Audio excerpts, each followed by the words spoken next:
Hello, hi guys! Magandang hapon sa inyo lahat. This is Chin Pumasagari Channel, a faith healer, also matarder. So ngayong hapon, natatigan natin ang nagsasabihin sa inyo ng ating mga gabay. This is a weekly gabay for the month of October 25 hanggang October 31 for the sign of Taurus. So, Taurus, welcome to my channel.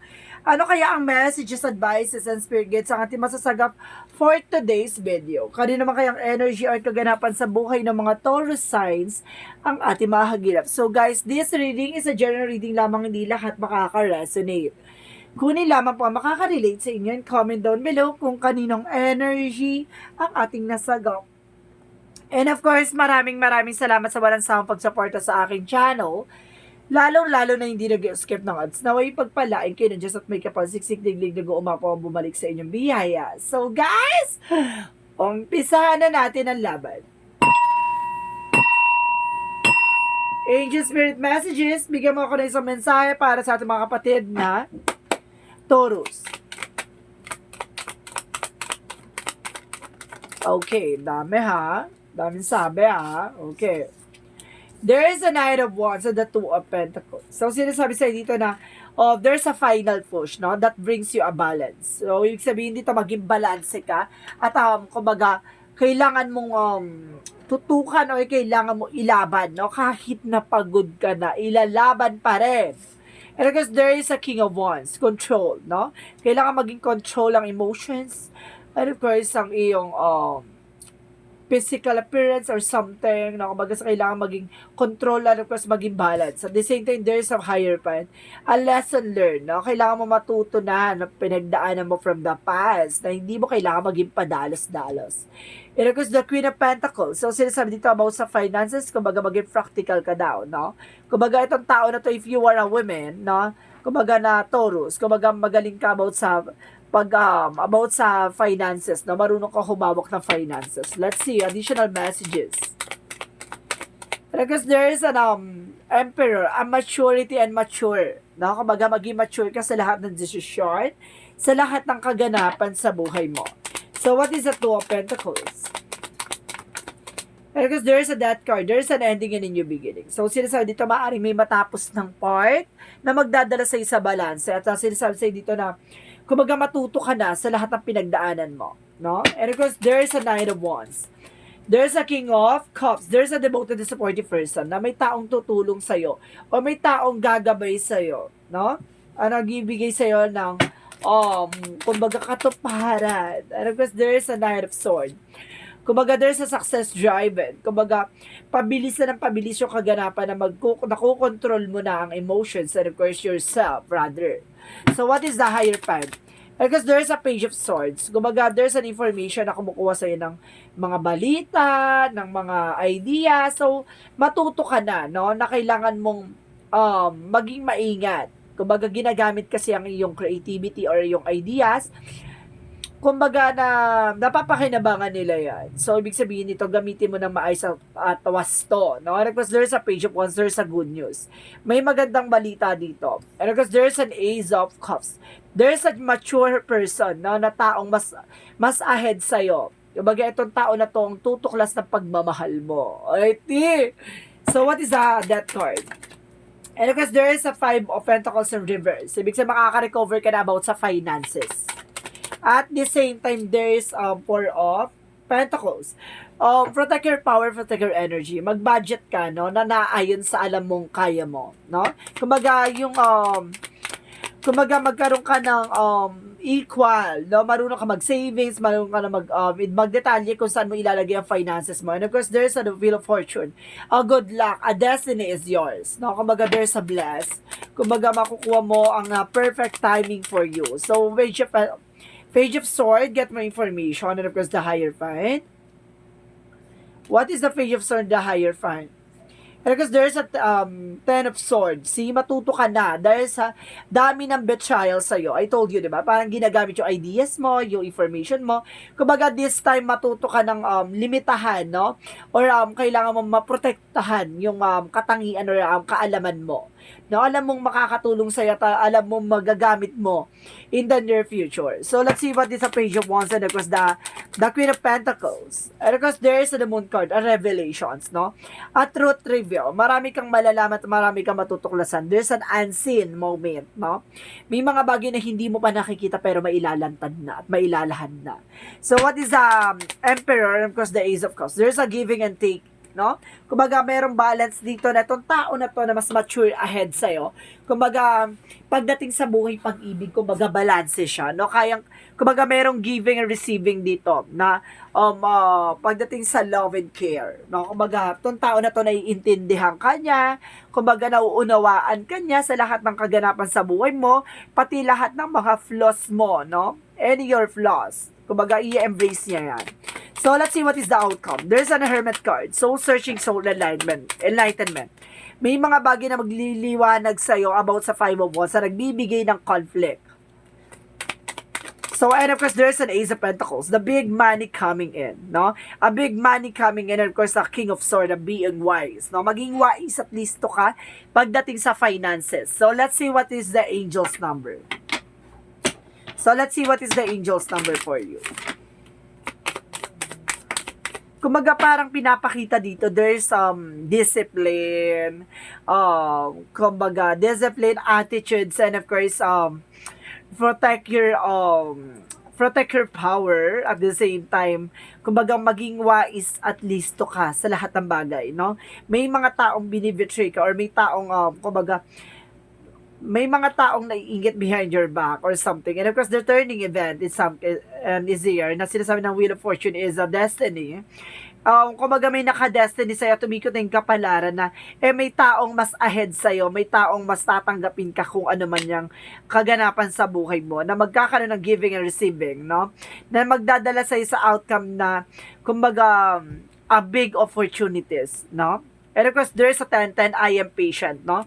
Kumbaga sinasabi na habaan mo yung pasensya sa lahat ng kaganapan sa buhay mo. Kasi habang tumatagal yan, no? Kumbaga pa-excite ang nangyayari sa buhay mo. So, sinasabi dito na I am patient with the 10-10 angel's number. Keep your thoughts positive and be patient in everything to working out of your highest good. Trust that your angels are working behind the scenes to help you. Ibig sabihin dito, kumbaga magtiwala ka lang, natutulungan ka ng iyong mga gabay, ng mga angel spirit.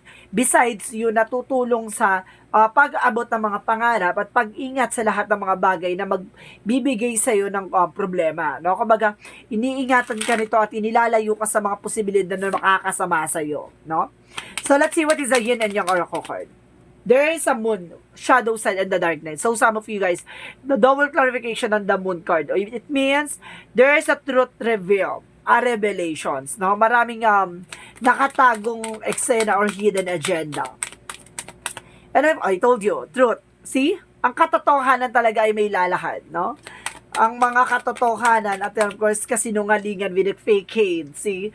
Ang nagbabalat kayo or talagang yung pinaniwalaan ka, 'di ba? Sa mga bagay-bagay. Kumbaga ngayon na malalaman mo ng katotohanan. So let's see what is the love oracle card.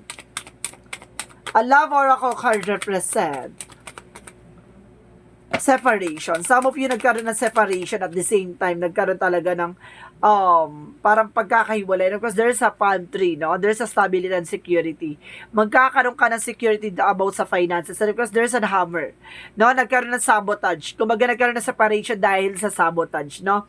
Kumbaga, it's either hindi tanggap ng yung person mo ng magulang mo or ng family mo, or either, kumbaga, yung mga kaibigan mo, nagkaroon ng, kumbaga, toxicities na, kumbaga, nagkaroon ng issue about sa separation nyo. Kumbaga, this is the time na nangyari from the sabotage, no? Kasama sila sa pagsabotahe ng relasyon nyo. So, sinasabi sa'yo dito na, ngayon, kumbaga, nagkaroon ka ng stability and security, kung nagkaroon ka ng control at mature ka na, no?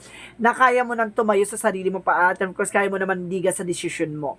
No, hindi ka na, kumbaga, hindi ka na nagpapabudol, nagpapauto, 'di ba? Kumbaga, pinaniwalaan mo kasi yung mga buyo ng mga barkada at pamilya, no? So, let's see what is additional messages. And of course, there's a guardian, no? May gumagabay sa'yo. At the same time, there's a choices, no? Kumbaga, may pagpipilian ka dito. And of course, sinasabi dito, there's a choices na kung ano man yung gusto mong kaganapan sa buhay mo, mangyayari, no? And of course, sinasabi dito, what's your angel's messages? Empathy, ay open to seeing both sides of situation. Ngayon, tinitingnan mo na yung parehas sa sitwasyon. And because there's a judgment. Kumbaga, nararamdaman mo na magkakaiba yung pangyayari sa buhay, no? Kumbaga, may kanya-kanyang challenges. So, let's see what is the chakra. Let's see what is the chakra. Trickery. See? Maraming manluloko, maraming lolokohin ka, no? And because there's a completions, no? Kumbaga, may mga bagay na dapat mong gawin habang hindi pa huli ang lahat. And of course, there's a perseverance, no? Pagtsatsaga, no? Pagtsagaan mo yung isang bagay na alam mong makakatulong sa in the near future. So, let's see what is the romance angels.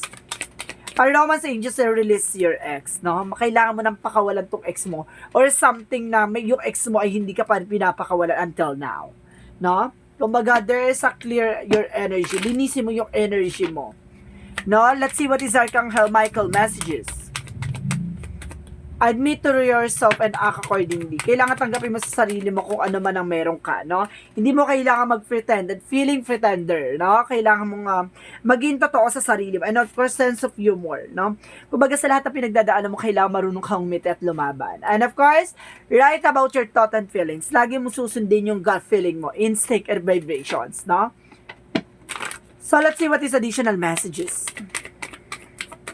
There's a leadership, no? So, sinasabi yung naka-in-charge ka daw dito to take an actions. Because there's a study, no? May mga bagay na kailangan mong matutunan at malaman, no? At magki-clear sa'yo to your career.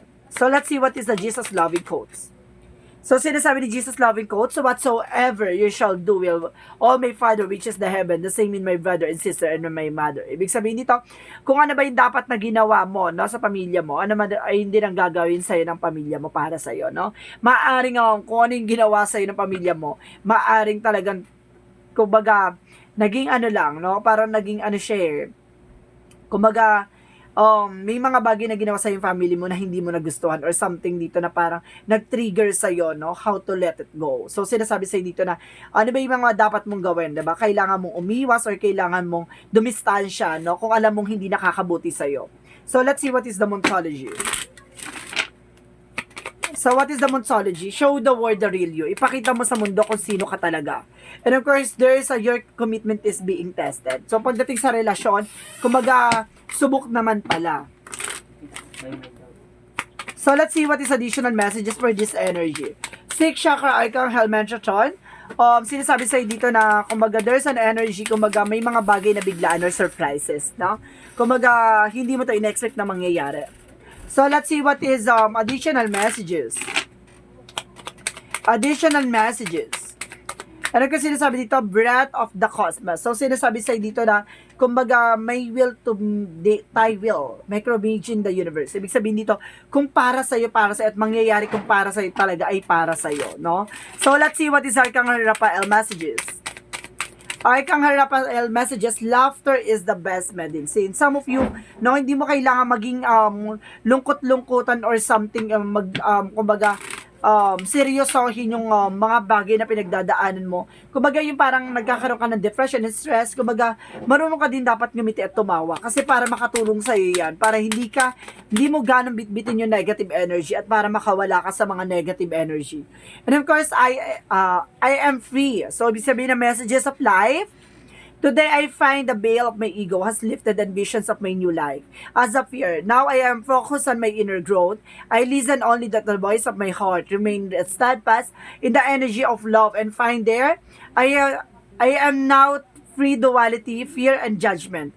And I am move forward on my path to the inner peace. Ibig sabihin dito, para magkakaroon ka ng kapayapaan at magkakaroon ka ng kalaya sa sarili mo na kung ano man ang gusto mong gawin sa buhay mo. Kumbaga, para nagkakaroon ka ng expansion na may mga bagay na kailangan mong gawin sa buhay mo or visions na alam mo makakatulong sa in the near future. Parang pinalaya mo si sarili mo sa mga negatibo or kailangan mong palayain yung sarili mo sa mga negative energy. So guys, this reading is weekly gabay for the month of October 25 hanggang October 31 for the sign of Taurus. So, Taurus, maraming salamat for your wonderful reading. And of course, don't forget to like and subscribe my channel and notification bell for more videos update. And of course, maraming salamat sa walang pagsawa magsuporta sa aking channel, lalo na hindi nag-skip ng ads. Naway pagpalain kayo ng Diyos at may kapag-siksik-liglig nag-uumapo ang manumbalik sa inyo. Maraming salamat and see you in the next video. Bye-bye and babush!